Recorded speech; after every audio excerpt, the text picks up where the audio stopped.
Assalamu alaikum dostlar, tug'anlar. Бүгін бізде ең жақсы объекттердің бірі, ең жақсы, ең сүйіну менен баратқан объекттердің бірі. Бұға чейин бұл объекттер болып жатат, уже көптөгөн объекттерди бүтүп тапшырып койдук. Кудайга шүгүр, баары жакшы.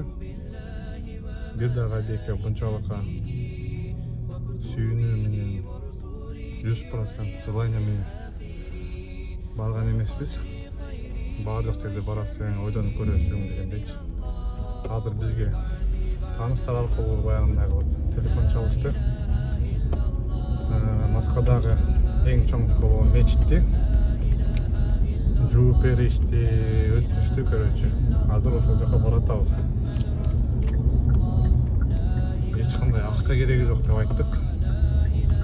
Канча аласыңар, жууганыңар кандай мындай деп сурап чалышты эле. Ошо азыр жолдо баратабыз, Кудай кааласа барып Москвадагы эң чоң мечитти жууп беребиз. Биз менен болуп туруңуздар. Кандай жумуш кыласыңар, андай мындай эч нерсесин сураган деле жокпуз. Чалды, сразу макул дедик, кеттабыз. Балдардын арасында бар жок эле барам деп кийин биринчи болуп келгендерден кетип атат. Бек Султан деген жигит. Бул жак мен. Ал жакта жолго Ермат деген жигит чыкты. Жума деген бала чыкты. Ынтымак деген мен иним калып кетти. Мен деле барат элем деген боюнча. Мыста көрүп туруңуздар. Биз жетип калдык. Бизди чакырган жерге, мечитке. Азыр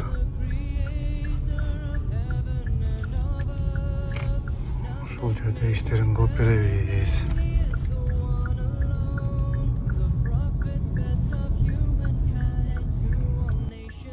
Мечитке келдик. Кирип кетебиз. Азыр жолду ачышат. Киргизе турган болушту. Киргиз, ишти кылабыз. Кетебиз. Азыр аяк катыгып текшеришет. Баштан астылардан берчи. Бул машинадагы кыргыз номер көптөн бери иштеп жүрөбүз. Биз Москвадагы эң чоң мечитке келдик. Азыр ушул жерде жууп беребиз. Бул жерде тосуп даярдап коюшуптур. Москвадагы мечит көрөрлүктөр үчүн.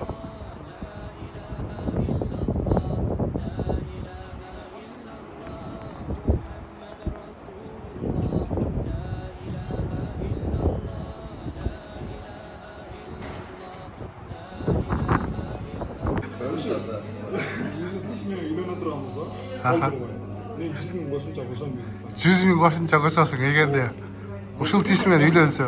Рубль болсо рубль, сом болсо сом. Все, көрдүк. Не болуп кетти ошондо договор? Молодец. Эрмат. Мен уйуммун.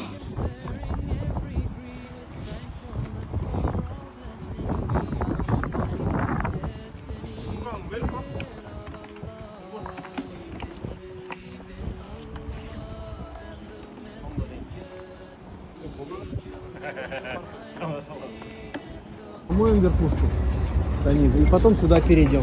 Ага. Ну вот это верхушка, которая то, что видно, да? Да, вот эта сторона. Ага. Все, хватит.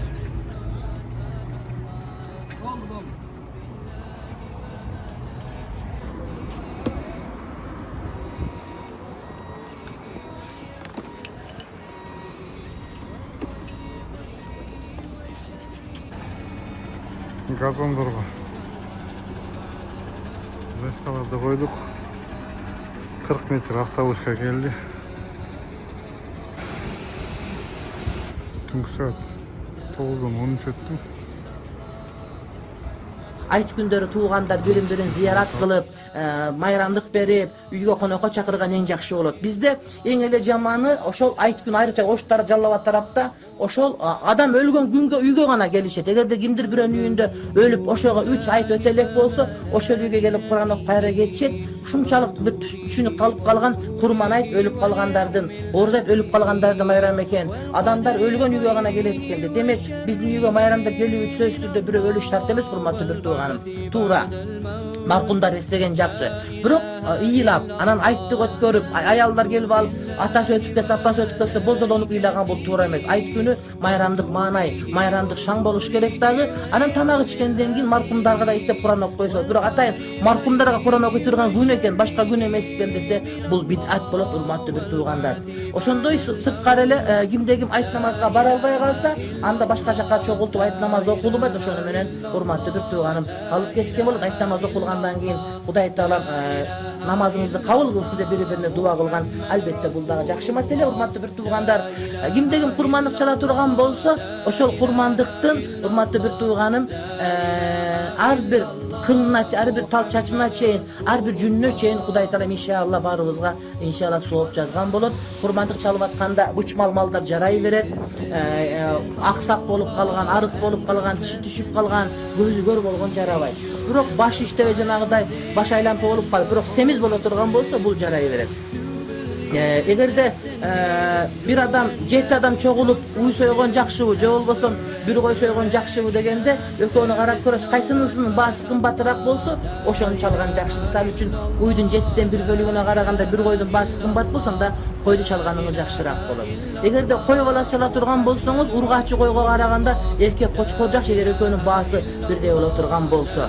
Ал эми эчкиде эркек текеге караганда ургачы эчки жакшыраак, эгерде экөөнүн баасы бирдей боло турган болсо. болгон күн, шайтанга эң бактысыз күн Арафа күнү экен. Эмне үчүн?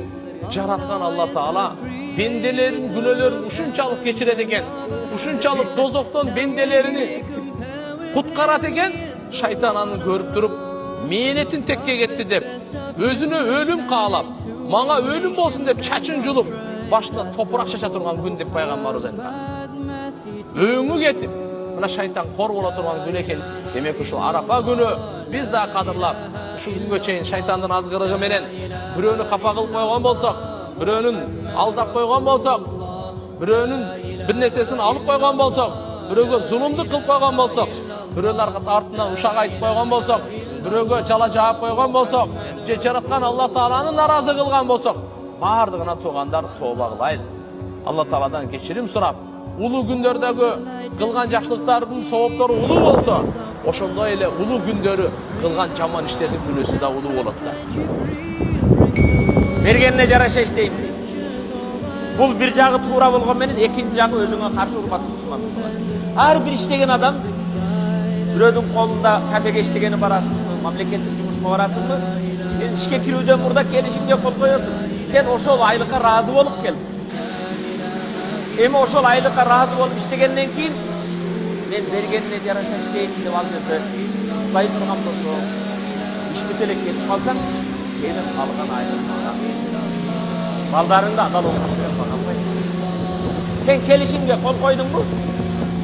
30 миң, 35 миң сом айлыкка мен ыраазымын дедиңби? 8 саат.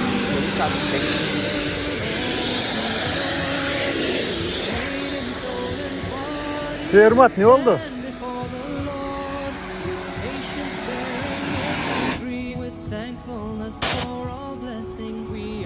Не ойнап атасыңбы?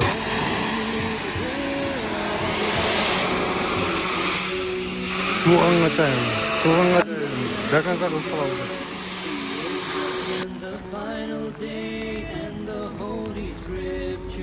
комментарий берип койсуң.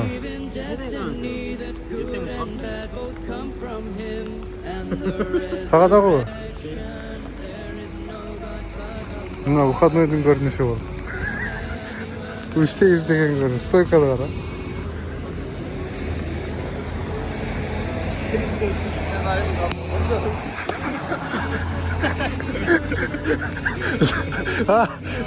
Завтра работаю, зуб даю деп верху ход деп кой. Салбайсың бе? Салбайсың бе? Ben de anladım. Ha. Sizin de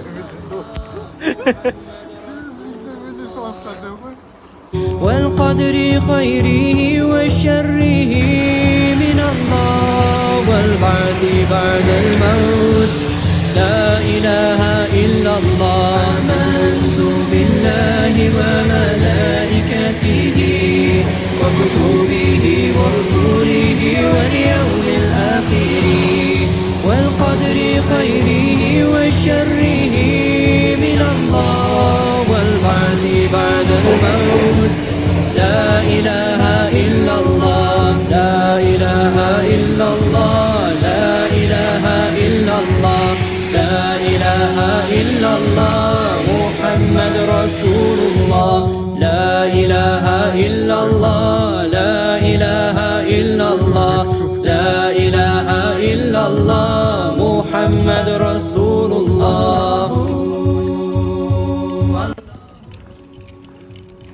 Короче, тамақ үшін мешітте жуыс алдық деп қой. Тамақ плюс соуп деп қой. Да, уже все, сейчас переоденемся.